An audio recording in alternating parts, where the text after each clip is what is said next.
aquela relação exponencial da velocidade com a potência, ela é expressa na forma dessa curva que vocês veem aqui.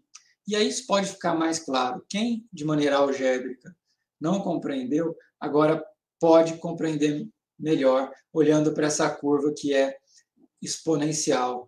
Ou seja, o aumento que a gente faz de velocidade, por exemplo, um aumento de 10% na velocidade, não resulta num aumento de 10% na potência. Resulta num aumento muito maior que 10%. Resulta num aumento de 33%. Né? Então, a proporção seria essa. Se a gente aumenta a velocidade em x, a potência necessária para gerar essa nova velocidade aumentou em x elevado ao cubo. Por isso que se a velocidade aumenta em 10%, a potência aumenta em 33%, que é 10% elevado ao cubo. E aí a gente consegue entender, quem é ciclista, que para aumentar 1 km por hora na velocidade média, às vezes é um sacrifício enorme. Quando é de 20 para 21, alguém que está iniciando no ciclismo e fazia uma velocidade média no asfalto, por exemplo, de 20 km por hora e aumenta para 21, isso é relativamente mais fácil de se conseguir do que comparado a quem tinha velocidade média de 30 km por hora e deseja aumentar para 31 a sua velocidade média. Por conta dessa relação não linear, uma relação exponencial entre velocidade e potência necessária para gerar tal velocidade. Por isso, depois dos 30 km por hora de velocidade média, qualquer diferença de velocidade significa muito em termos de potência média que teve que ser gerada para produzir esse aumento de velocidade. E notem aqui, isso é não considerando o vento, obviamente que pode influenciar isso tudo, seria uma condição sem vento. Isso não quer dizer sem resistência aerodinâmica, absolutamente com a resistência aerodinâmica, mas considerando que o vento seria igual a zero, o que não é verdade quase nunca. Poucas vezes a gente vai experimentar uma condição de campo, estamos pedalando sem vento nenhum. O que essa equação basicamente nos diz é que para pedalar, por exemplo, acima dessa velocidade aqui, de uns 12, 13 metros por segundo, tem que ser alguém muito bom, porque a potência necessária para isso já vai começar a superar os 500 watts. 10 metros por segundo é 36 km por hora. Isso já dá 300 watts. Essa linha aqui está nos 300 watts. Não é fácil um ciclista, para gerar 300 watts por uma hora, precisa ser já um ciclista bom, de nível competitivo. 300 watts faria ele sem vento e no plano, conseguir a velocidade média de 36 km por hora, que é 10 metros por segundo. Bom, aí, já que agora nós sabemos a equação que descreve o movimento do ciclismo, a gente pode tentar responder o que torna o ciclista mais rápido. Bom, eu queria só fazer um parênteses, é que não dá para a gente entrar na fisiologia e no metabolismo do ciclismo antes de falar desses aspectos biofísicos, biomecânicos, porque eles são fundamentais para entender a demanda fisiológica que existe sobre o ciclista.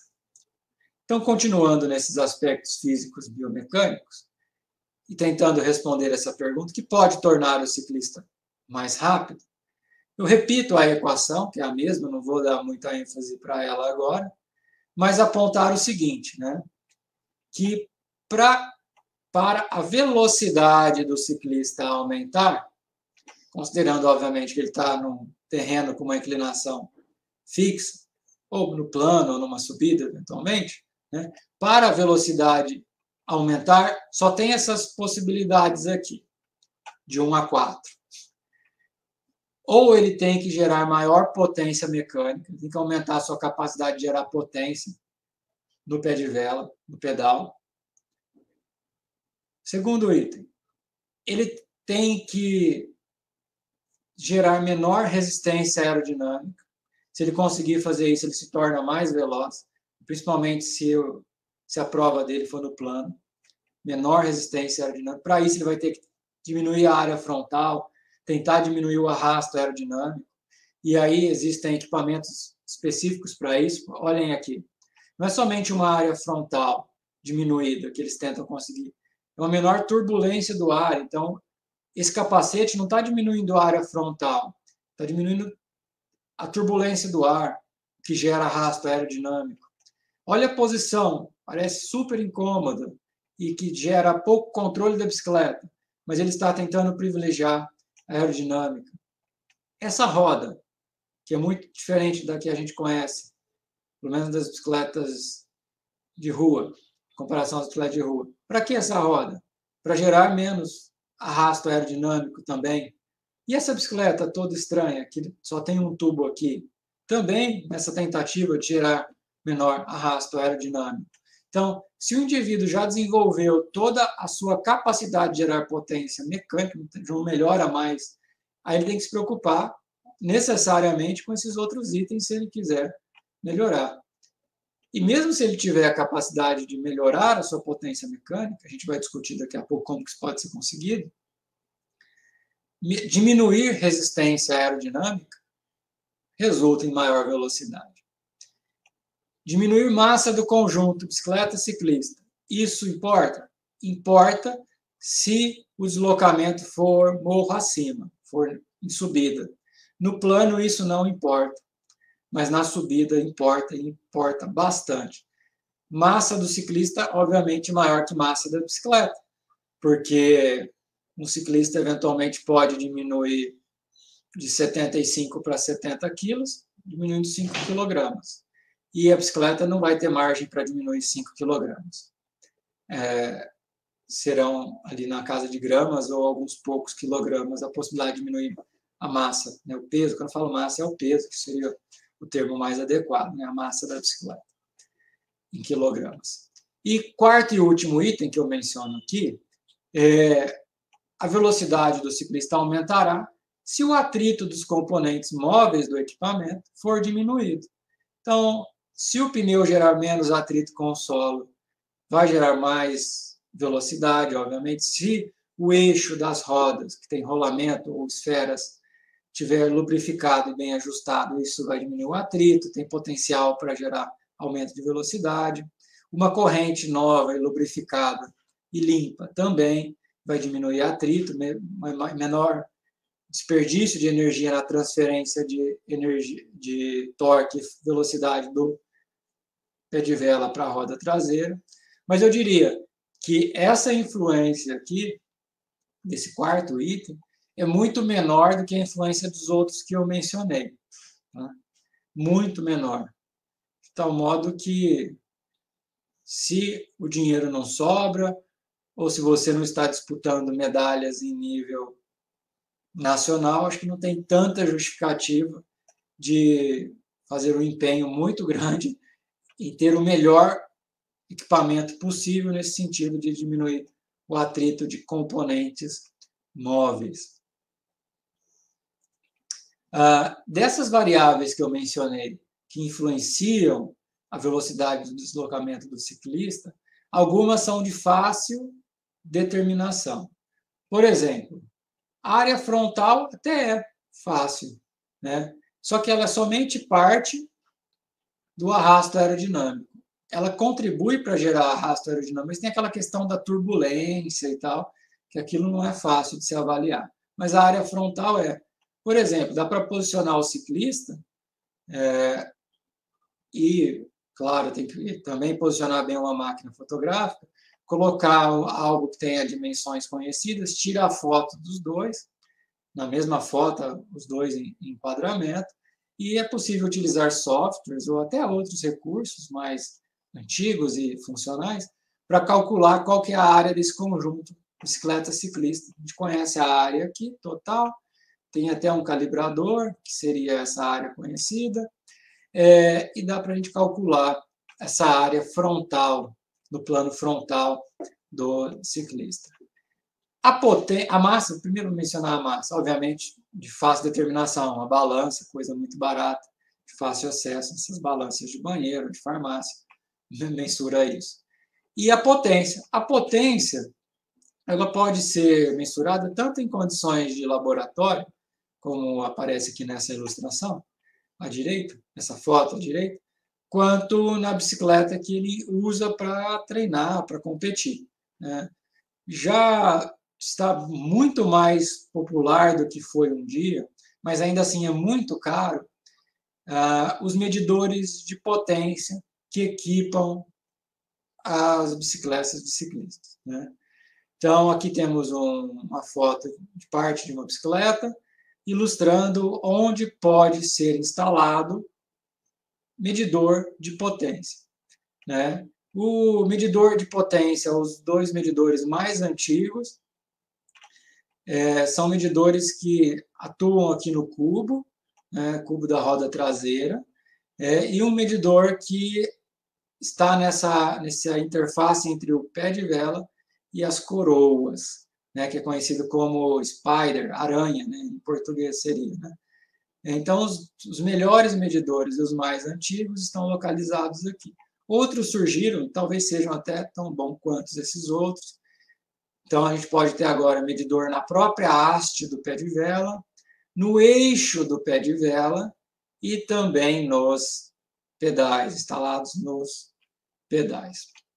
Então, é possível mensurar potência mecânica gerada pelo ciclismo em condições de campo. Isso, obviamente, já era feito em condições de laboratório há centenas de anos. A biologia, especialmente as disciplinas de fisiologia do exercício e biomecânica, elas podem se ocupar, ou essas disciplinas podem se debruçar sobre o seguinte problema: como gerar maior potência mecânica, né? Então, esse primeiro item, que certamente é um dos mais importantes para determinar a velocidade e o rendimento de um ciclista, ele é estudado pela fisiologia, pela biomecânica, enfim, pela biologia, vou colocar assim, de maneira geral dessa forma, né? E os outros itens que determinam a velocidade e o deslocamento do ciclista são itens que representam variáveis mais físicas, mais mecânicas, e aí a física e as engenharias certamente têm maior habilidade para tratar deste assunto. E essas pessoas que fazem avaliação em túnel de vento são certamente estudadas por especialistas nessa física da aerodinâmica, engenheiros aerodinâmicos, né? A gente aqui na Escola de Educação Física e Esporte de Ribeirão Preto consegue tratar muito mais disso, de entender a capacidade do organismo de gerar potência mecânica, que é certamente um dos determinantes da velocidade, ou talvez o maior determinante da velocidade de deslocamento, do sucesso de um ciclista, obviamente quando ele já tem um bom posicionamento sobre a bicicleta, o que é adquirido com a experiência, com o tempo, com os ajustes do equipamento, também com o dispêndio de dinheiro para se comprar, para se adquirir roupas aerodinâmicas, capacetes aerodinâmicos, bicicleta aerodinâmicos, quando é o caso de modalidades, ou disciplinas do ciclismo, que são feitas contra o vento, porque às vezes a prática do ciclismo, né, a disciplina, não tem o vento como um oponente, porque como a prova é disputada em grupos grandes, em pelotão, os ciclistas que estão destinados a ganhar, eles se escondem do vento. Eles não ficam expostos ao vento. Então, esse componente da resistência aerodinâmica não vai impactar, basicamente não vai impactar a sua performance. Então, a depender da disciplina do ciclismo, como, por exemplo, a prova de contrarrelógio, a aerodinâmica é muito importante. Mas se for uma prova de pelotão com disputa da chegada na forma de um sprint, onde o indivíduo só vai encarar o vento nos últimos 200 metros, a aerodinâmica, obviamente, é menos importante. Né? Essa resistência aerodinâmica é menos importante. Estou dizendo que não é, mas é menos importante.